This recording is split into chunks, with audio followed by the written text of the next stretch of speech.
Muna. Ano? Baka meron naman ah. Ano ba? Baka meron po naman ah. Check mo. Wow.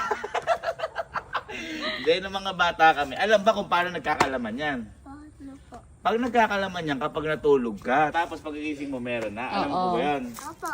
Ano ba gusto mong matanggap na laruan? Kahit ano. Apo. Kumari, badminton po. May kuwari. Kahit ano daw, pero badminton, mga ganon. Hindi, baka mapanood ni Santa to. Ito. Ano message mo kay Santa? At naglagay ka ng ganyan. Ano sasabihin mo kay Santa po?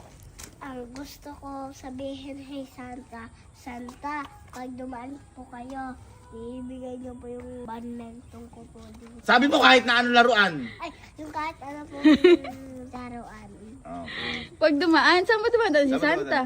Doon. Sa bubong, alam mo nanakaw yung dumadaan doon.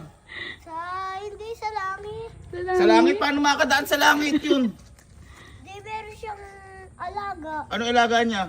Yung parang ano doon yung... Anong ilaga niya? Anong ilaga niya? Ano yun? Kilala eh. Hindi, ano yung alaga niya? Anong hayop? Animals. Ano? Garo. Kangaroo ba yung alaga niya? Kangaroo daw. May pangalan yon. Anong pangalan ng alaga niya na yon? Horse? Kaya na kangaroo.